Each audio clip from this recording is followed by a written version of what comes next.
Alors hier soir, j'ai pas été très inspiré. J'ai réussi à faire le trou là grâce à un petit porte-tarot là sur lequel j'ai mis un forêt. Ça a marché. J'ai réussi à percer mon trou. Mais comme je tombe pile entre deux bois, eh ben ça s'est mal passé dans la mesure où la vis que j'ai mis elle s'est déviée quoi. Donc je suis trop près du bord, ça va pas, ça marche pas. C'est no match. Donc je retire ça. Et du coup, ce matin, j'ai fait cette pièce-là. Attendez que je vous montre. Donc j'ai fait ça.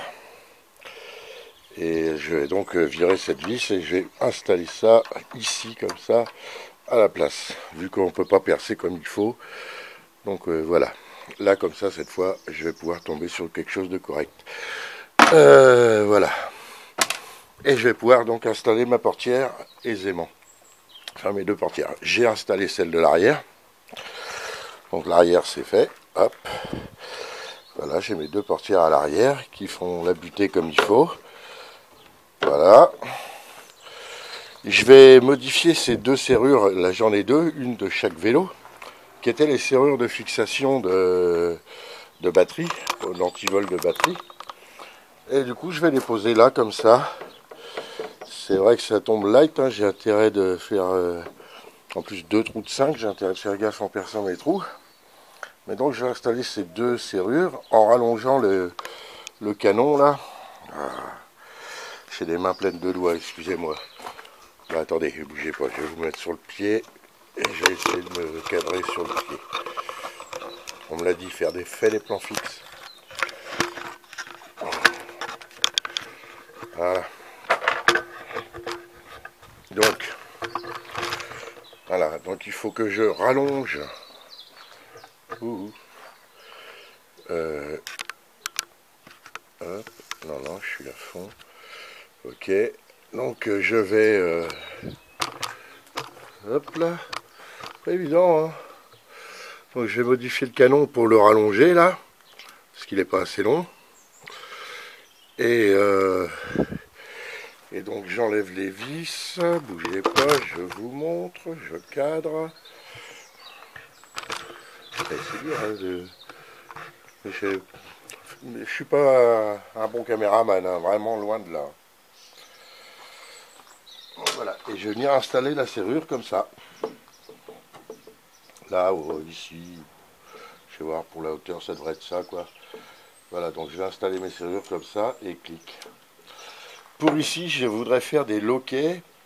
C'est genre un loquet à ressort là qui vient clipper là-dedans, clac, derrière. Et là, par ici, et qu'on tire avec un câble au milieu comme ça, vous voyez. Je sais pas comment vous expliquer, mais je trouve pas les ressorts dont j'ai besoin pour faire ça. Pour que ce soit simple. Donc serrure, les deux loquets, et on va y arriver tranquillement.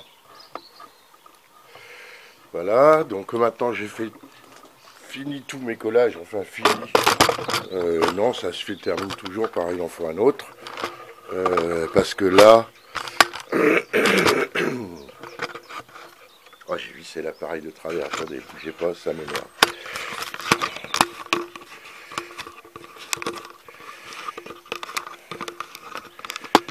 Voilà. Respectons les filetage un petit peu. Donc, ouais, je veux monter mes portières. Mais décollage, je vais essayer de meuler un peu ces vis-là, qui dépassent beaucoup et qui ont un peu... Enfin bref, j'ai pas tellement le choix là, parce que de là, de l'autre côté, je suis obligé d'être à ras pour... J'ai pas tellement le choix, quoi, en fait, là, tiens, merde, j'ai bourré la vis de colle, il faut que j'enlève cette vis-là. Donc voilà, j'ai trouvé la solution pour faire mes serrures que ça ferme à clé. J'ai trouvé la solution pour ce trou-là à la noix. Qu'est-ce qui me reste comme galère? Ah ouais, je voudrais enduire. Alors là, je pense que je vais peindre mes montants, mais d'abord, il faut que je leur foute un coup de lime comme il faut. Enfin bref. Je vais peut-être préparer ça avant de toiler. J'ai un pote qui arrive tout à l'heure et on va toiler tout à l'heure. Voilà. Donc j'ai encore des trous à reboucher. Là c'est pas plan-plan, faudrait que je fasse plan-plan puis que je fasse un arrondi, ça sera plus joli pour le pare-brise. Et ce montant-là, ben, je vais l'enduire d'époxy sans comment... Là, j'ai encore une vis peut-être à enlever là. Sans charge. Vous voyez, de l'époxy sans charge pour protéger de la pluie, tout ça. Là j'ai la vis qui a cassé dedans quand j'ai voulu la défaire. Sur l'époxy ça tient. Donc cette vis là elle est cassée dedans, donc je vais faire ça au disque. Waouh, au disque à lamelles. Ça me fait pas plaisir d'attaquer là-dedans au disque à lamelles, ça mord vite là-dedans. Donc je sais pas. Mes montants de pare-brise à meuler, mon pare-brise à découper et poser. Quoi d'autre? Il y a encore plein de choses à faire. Il va falloir racheter de la colle à pare-brise pour coller mon pare-brise et cette vitre là. Alors là c'est pareil, je ferais bien un petit coup de défonceuse pour faire un logement pour la vitre. Mais wallahi comme on dit, c'est un coup de défonceuse là-dedans, j'ai vraiment peur de faire des conneries. Je vais peut-être essayer, je vais voir. Donc pour placer mes vitres de custode là. Mes portières, j'ai pas ce qu'il faut exactement pour me préparer à tailler les vitres. Je les voudrais un peu ovales, enfin ovalisées, c'est-à-dire des vitres rectangulaires mais avec les bords arrondis comme ça, vous voyez, un peu hublot d'avion. Donc je tiens à mes deux vitres arrière. Je sais pas quoi dire encore. Hein. Mes vitres arrière, j'en ai d'autres à faire. Je vais voir en fonction de ce qui va me rester de vitrage après avoir fait les vitres avant et le pare-brise. Donc là j'ai un pote qui va venir tout à l'heure pour m'aider à toiler. Et ben, si je travaille bien, dans le courant de la semaine, c'est prêt. Hein. Dans le courant de la semaine, en fin de semaine prochaine.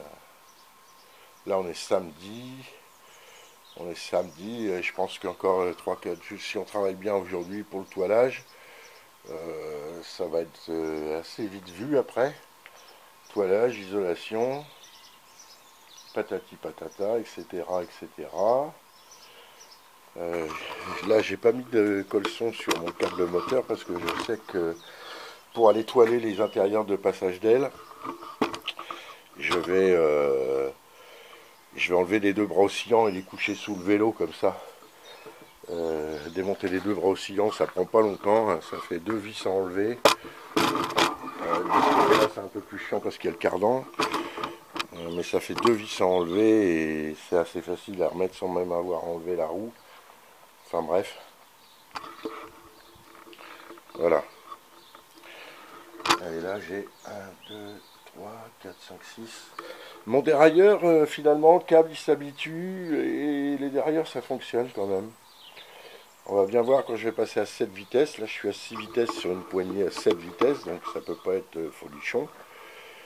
Mais je vais repasser à 7 vitesses.